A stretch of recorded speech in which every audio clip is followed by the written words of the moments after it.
পেঁয়াজগুলোকে মেখে নিব।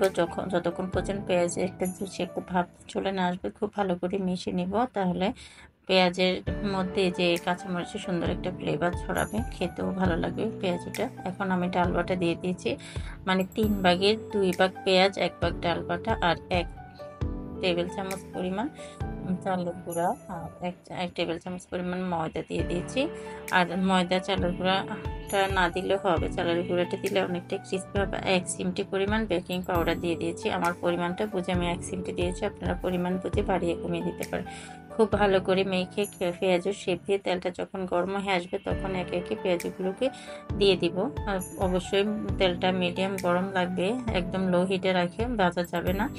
যখন তেলটা ভালো করে গরম হয়ে আসবে তখন পেঁয়াজগুলো দিয়ে মিডিয়াম টু লো হিটে রেখে একদম এক পিঠ যখন সুন্দর একটা কালার এসে যাবে তখন অন্য পিঠ উল্টিয়ে পাল্টিয়ে সুন্দর একটা কালার আসা পর্যন্ত অপেক্ষা করে ভেজে নেবেন। কারণ হচ্ছে এটা একটু সময়, যে কোনো ভাজা পোড়ার ক্ষেত্রে একটু সময় নিয়ে যদি ভেজে নেন তাহলে একদম পারফেক্টভাবে ক্রিস্পি হবে। আর এই পেঁয়াজের ক্ষেত্রে যদি একটু চুলাটা বাড়িয়ে ভাজতে যান তাহলে পেঁয়াজটা পুড়ে যাবে, আর পেঁয়াজের পোড়া পোড়া একটা ফ্লেভার আসবে, খেতে একদমই ভালো লাগবে না। মিডিয়াম টু লো হিটে রেখে প্রথমে কিন্তু মিডিয়াম হিটে রাখবেন, তার পরবর্তী মিডিয়াম টু লো হিটে রেখে সময় নিয়ে ক্রিস্পি করে ভেজে নেবেন।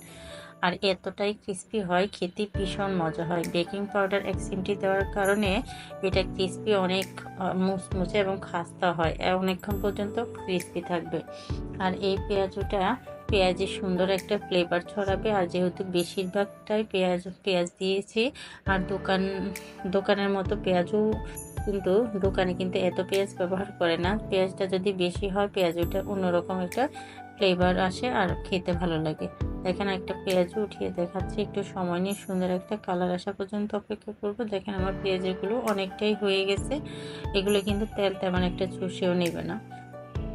আর অল্প সময় কিন্তু আপনার কোনো ঝামেলা ছাড়াই কিন্তু 10 মিনিট আপনি পেঁয়াজগুলো তৈরি করে তুলে নিতে পারবেন। আর বিকেলের নাস্তা হিসেবে পরিবেশন করতে পারেন। আর ইফতারিতে তো পেঁয়াজ ছাড়া একদমই চলে না, তাই সহজ রেসিপিটা আপনাদের সাথে শেয়ার করলাম। আর একদমই পারফেক্ট একটা রেসিপি, আশা করছি সবার কাছে রেসিপিটা ভালো লেগেছে।